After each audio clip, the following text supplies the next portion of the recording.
So we've lost David Lynch, which is incredibly sad, and like a lot of people out there, been spending some time looking at videos of him on Twitter X, talking to his collaborators on set and giving pieces of advice about life and sort of appreciating again how much of a wonderful person he was and how amazing his life was and how great the films are.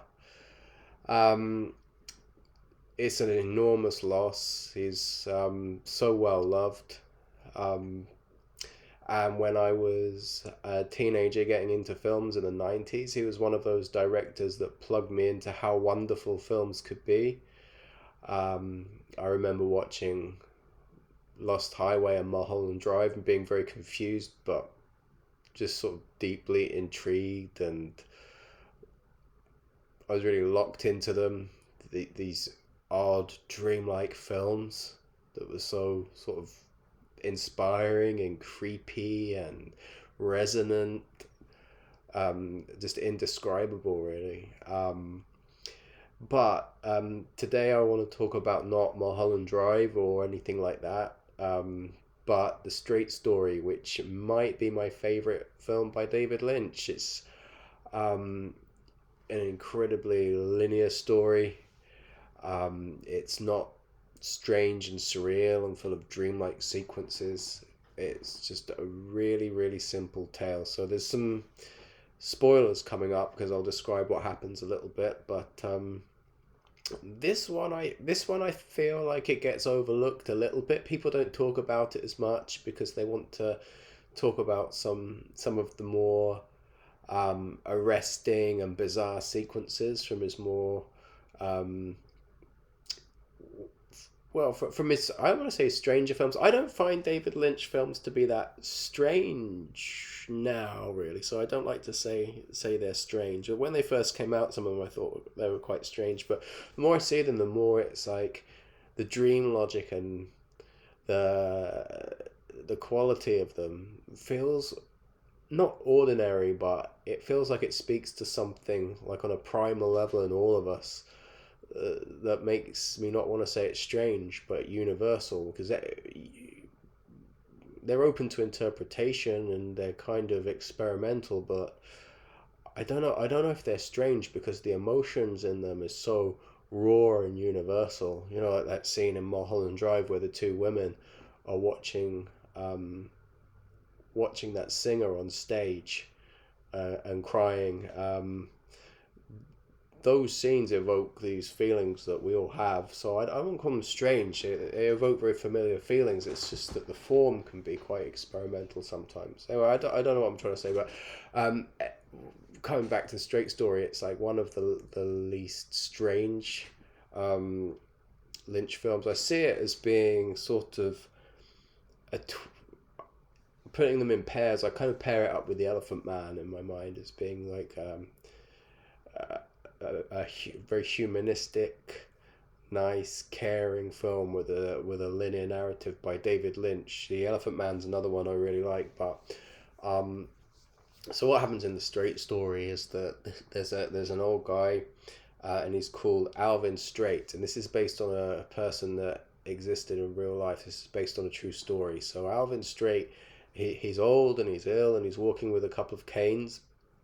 He has a medical episode and he starts to think maybe he doesn't have as long as he would like, perhaps, to reunite with his brother who lives a few states away and who he finds out is also ill. He doesn't know if he has so long to see his brother Lyle again, and he wants to go, but he doesn't have a car, can't drive, and he can't walk, obviously, and I don't think there's a train there or something like that. So he takes the only means that he has at his disposal, which is a motorized lawnmower, which moves at what I would describe as a fast walking pace, sort of 3 miles an hour or something like that. He decides to ride it however long it takes to go and see Lyle, because he wants to sit down and talk with him beneath the stars. like they used to do so long ago. And he goes out there and he meets people on the way. He meets a pregnant runaway, or a young woman he deduces is pregnant. And there's spoilers in this review if I didn't say that, but he meets a young woman, and she's afraid because of her situation, and she's run away. And Alvin tells her that one stick is not strong and can be snapped, but a bundle of sticks tied together is difficult to break. And they talk into the night, and they fall asleep. They share food, they fall asleep, and when the next day she finds a bundle of sticks tied together, which Alvin has left her to find, and he's telling her that stick together with your family, that's the best thing to do. This one of the themes of the film is family, but probably maybe the main theme of the film is family, and to cherish other people. And then there's another great sequence where he has some problems with the engine of his lawnmower, and he has to roll into a small town to ask for help fixing the lawnmower. And the people fixing it are a couple of brothers. And while they're fixing his lawnmower, they just bicker constantly. And when it comes time for them to give Alvin the bill, he disputes it because he says, of all the labor time you put into fixing the engine of my lawnmower, how much of that was spent bickering with each other? You shouldn't charge me for that. And he disputes other aspects of their job and haggles them down. It's amusing, and he leaves them with the message that a brother is a brother. A brother is a very unique person in your life, and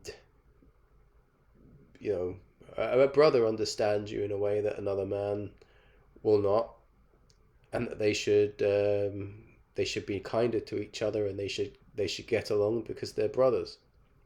So this is again, the theme of the film is to kind of cherish other people, and the story continues like this until eventually at the end he does get to see his brother, who's played by Harry Dean Stanton.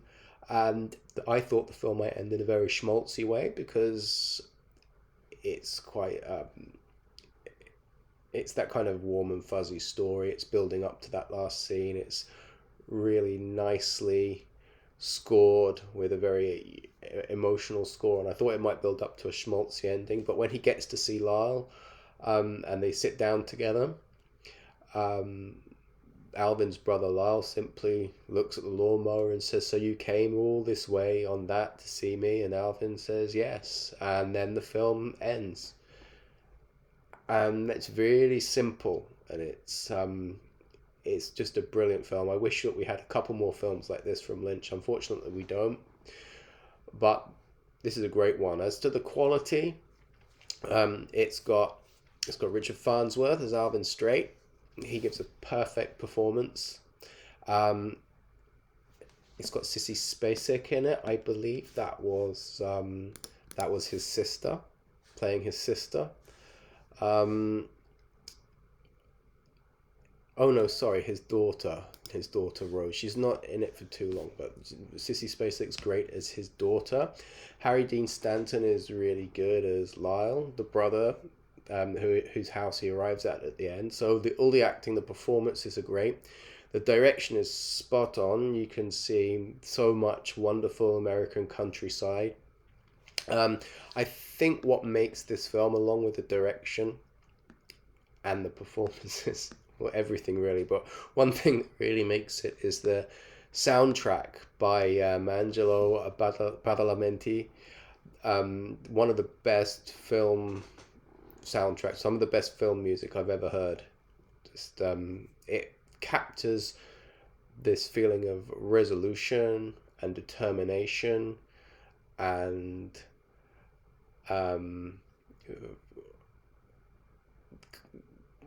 the outdoors somehow at the same time as feeling incredibly warm. There's a kind of a soundtrack that just builds to these really elegant little crescendos, but sort of chugs along at the same time. Just a fantastic film. Just a fantastic film, The Straight Story. I can't recommend it enough. I always hesitate to give things 10 out of 10, but with this one, I feel that I must give it 10 out of 10, because if you say something is perfect until you can detract something from it, you can criticize it in some way, then by that logic, this would have to get 10 out of 10. I'm trying to think of something like, is there anything wrong with the script? No, the script's fantastic. All the performances are pitch perfect. The pacing's perfect. The direction's great. The message is fantastic.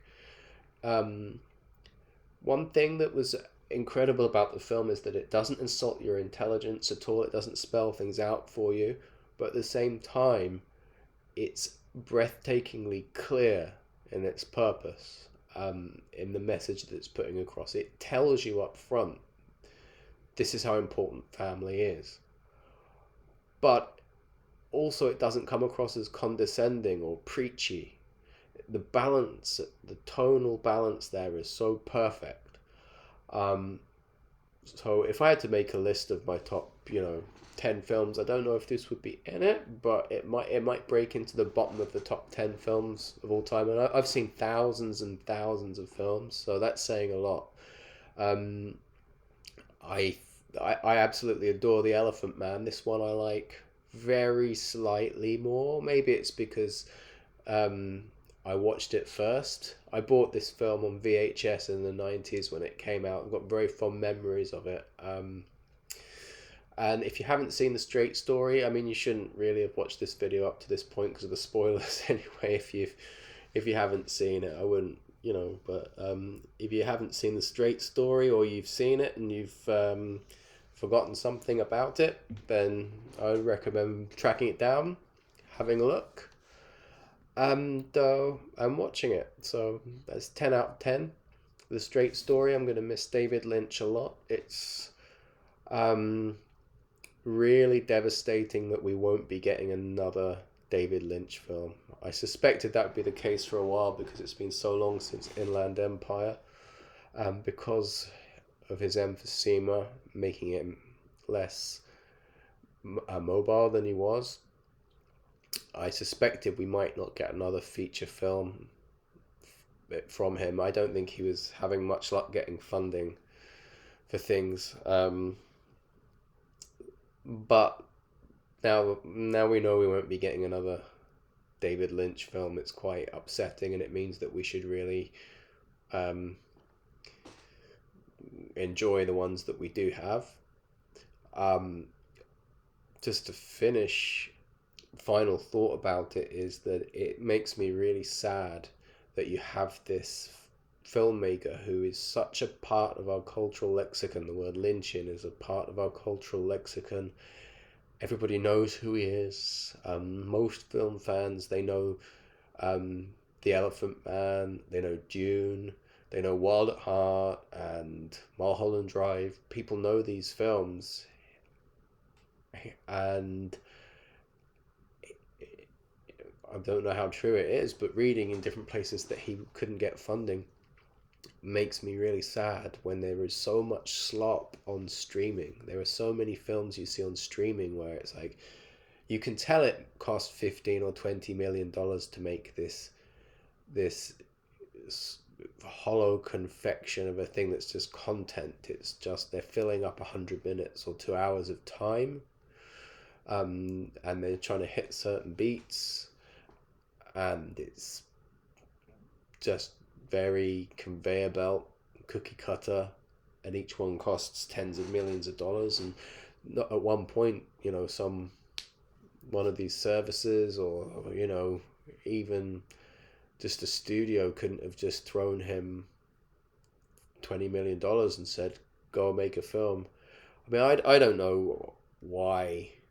I don't know why any specific studio didn't do that, and I don't know the business practices or how it works. I'm not I'm not an entertainment accountant or Hollywood accountant or something, but as a layperson, it seems to me that someone like A24 or Neon or someone at some point could have thrown $15 million at David Lynch just have a David Lynch film in their catalogue, and it would have made money in the end anyway. It would have broken even or made money in the end. I think that A24 gave Ari Aster like 35 million for Beau is Afraid, and there was no way that was going to be like a box office smash. That was a huge risk, but they did that because they wanted to have their Ari Aster film in their catalogue.